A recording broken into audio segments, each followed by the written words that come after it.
మానవుడు శక్తిమంతుడు. ముందుగా ఎలా ఉండాలి? తాను తన శక్తిని తాను గుర్తెరిగి ఉండాలి. తన శక్తిని గుర్తెరిగి ఎప్పుడైతే తాను శక్తిమంతుడని నిర్ణయించుకుంటాడో అప్పుడు మనకి అన్నీ సాధ్యమే. ఏది సాధ్యమే లేక అనేదంటూ ఏముండదు. అలాగే భగవంతుడు ఇంకా సర్వశక్తిమయుడు. ఆయన నుంచి మనం సర్వశక్తుల్ని మనం పొందుతాం. మనం ఆయన చింతనలో ఉండి ఆయనతో మన మనం ఆయనతో మన సమిష్టిగా అదే ఆయనతో చింతనలో ఉన్నప్పుడు మనం ఏమవుతుంది? ఆయన నుంచి అనేక శక్తులు, అనేకమైనటువంటి లాభాలు, ఆయన మనకి అనేక వరదానాలు ఇస్తూ ఉంటారు. అవన్నీ మనం పొందవచ్చు. ఆయన నుంచి మనం ఏమేమి పొందుతున్నామో అవన్నీ మనం గుర్తెరగకుండా మనం ఈ కష్టాలు సుఖాలు వచ్చే సుఖాలు వస్తాయి, దుఃఖాలు వస్తాయి, కష్టాలు నష్టాలు ఇవన్నీ వచ్చే వాటి గురించి ఎక్కువ చింతన చేస్తాం. అవన్నీ వస్తాయి, వెళ్ళిపోతాయి. వాటిని మనం పట్టించుకోకుండా కష్టాలు వచ్చినప్పుడు సుఖాలు వచ్చినప్పుడు ఏమనాలి? అవన్నీ వచ్చిపోయి పరమాత్మ సమిష్టిలో ఉన్నాను నేను, ఆయన మనకి ఇవన్నీ దాటిపోయి చాలా బిజీగా ఉన్నాను, నన్ను ఏమి చెయ్యు అని మనం చింతన చేస్తే అవన్నీ వచ్చి దాటి వెళ్ళిపోతాయి. వచ్చినట్టు వెళ్ళినట్టు కూడా మనకు తెలియదు.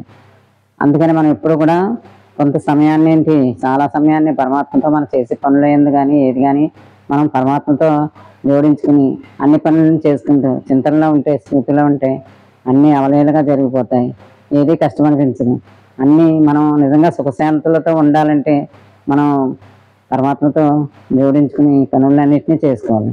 అప్పుడు అన్నీ బాగుంటాయి. మనకు అనారోగ్యం వచ్చిందనుకోండి, మనం అనారోగ్యాన్ని భావించకూడదు.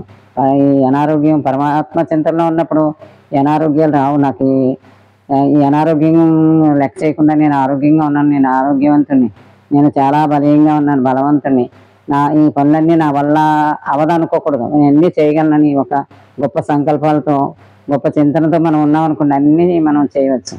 ఒక యువతి 2 కాళ్ళు పోగొట్టుకుని ఏమి మరొకళ్ళైతే నేను ఇంక జీవితంలో ఏమీ చేయలేనని దుఃఖిస్తూ ఉంటారు. కానీ ఆమె అలా చేయలేదు.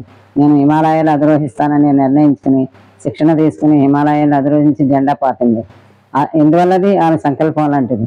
అందుకని ఎవరైనా అంత గొప్ప సంకల్పం, అంత గొప్ప చింతన ఉంటే ఏదైనా సాధించగలరు. అది ఎలా వస్తుంది? సంకల్పం వల్లే అంత విజయాన్ని సాధిస్తారు. అందరూ ప్రతి ఒక్కరు కూడా నాకు సాధ్యంగానే ఏదీ లేదని మంచి సంకల్పాలతో పరమాత్మ చింతనతో ఆయన్ని ఆశీస్సులతో మనం ఉన్నామనుకోండి, ప్రతి పని మనకు ఆయన చూస్తాడు. సర్వశక్తివంతుడు, మనకు సహాయం చేస్తాడు, మనకు వరదానాలు ఇస్తాడని ఒక భగవంతుడిపై గొప్ప నమ్మకం ఉండాలన్నమాట. ఆ నమ్మకం ఉన్నప్పుడు అన్నీ ఆయన ఇవ్వటానికి సిద్ధంగా ఉన్నాడు. అది మనకు తెలియదు. మనకి ఎన్నో వరాలు ఇస్తాడు, మనకి ఎన్నో మంచి చేస్తాడు, మన కష్టాలన్నీ తీసేస్తాడు, మన దుఃఖాలన్నీ హరింపచేస్తాడు. అలాంటి భగవంతుడిపైన మనం విశ్వాసం ఉంచుకోకుండా అన్నిటికీ కుంగిపోయి దుఃఖిస్తూ ఉండకూడదు. ఏది స్థిరంగా ఉండదు. అన్నీ ఈ దృశ్యమాన జగత్తులో కదిలి మారిపోయి అన్ని పరిస్థితులు మారిపోతాయి. అందుకని మనం దేన్ని పట్టుకోకుండా అలాగే మన చింతనలో మనం ఉండి, స్వయం చింతనలో ఉండి పరమాత్మ చింతనలో ఉండాలి. ఇతరుల చింతనలో ఉండకూడదు. అన్నీ మనం ఇవన్నీ ఎలా వస్తాయి? అభ్యాసం వల్ల. అభ్యాసం చేసుకోవాలి. అలాగే మన కార్యక్రమాల్లో, మన పనుల్లో అన్నీ కూడా పరమాత్మతో జోడించుకుని ఆయనతో మనం శృతిలో ఉంటూ ఆయన సంబంధంలో మనం ఉన్నామనుకోండి, ఏది అసాధ్యమనేది ఉండదు. ఎంత బలంగా ఉంటామంటే అంత బలంగా ఉంటాం. ఎంత విశ్వాసం పెరుగుతుంది. మనం భగవంతుడిపై విశ్వాసం పెంచుకోవాలి. పరమాత్మ ఉన్నాడని, ఆయనతోనే మనం ఉన్నామని, ఒక కన్ను పరమాత్మ మన పైన చూస్తాడని ఇవన్నీ భావాలు పెట్టుకున్నాం అనుకోండి, మనకు అసాధ్యమైంది ఏముంటుంది? ఎంతో శక్తివంతులం. పరమాత్మ దీవెనలో ఉన్న వాళ్ళు అందరూ శక్తివంతులే. ఇప్పుడు మనలోనే ఉన్నాడు కదా, ఆ శక్తి ఎక్కడి నుంచి వస్తుంది? లోపల ఉన్న పరమాత్మ నుంచి. లోపల ఉన్న ఆ శక్తి మనం పనిచేయండి.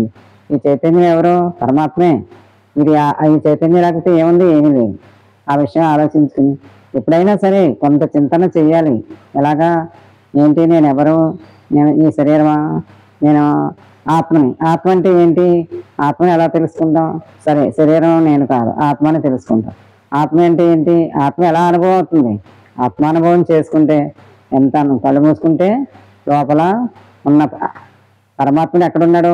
ఆత్మయందు ఉన్నాడు. నడిపించేది ఎవరు? పరమాత్మ. ఈ విషయాలన్నింటినీ మనం ఎదురు చూసి అనుభవాన్ని తెచ్చుకుని దీనికి ఉండాలి. ఇది లేకపోతే మనం ఏదో రొటీన్గా తింటున్నాం, అయిపోయింది, ఇలా కాదు. మరి ఇంకెప్పుడు మనం తెలుసుకుంటాం దీన్ని? అందుకని ఈ విషయాల్ని ఆలోచించండి, కొంత చింతన చేయండి. నేను ఎవరు, ఏంటి, ఆత్మ ఏంటి, ఈ ఆత్మానుభవం అంటే ఏంటి, ఈ ఆత్మని ఎలాగా అనుభవంలో తెచ్చుకోవాలి, ఇత్యాది విషయాలన్నీ కొంచెం ఆలోచించుకుంటే మీకు గొప్ప అనుభవం కలుగుతుంది. మనం జన్మించినందుకు దేహంతో ఎందుకు వచ్చాం? ఇవన్నీ తెలుసుకోవటానికే వచ్చాం. ఈ ఆత్మ అన్నది ఈ దేహాన్ని ఉపాధిగా చేసుకుని ఈ అనుభవాలన్నీ పొందుతుంది.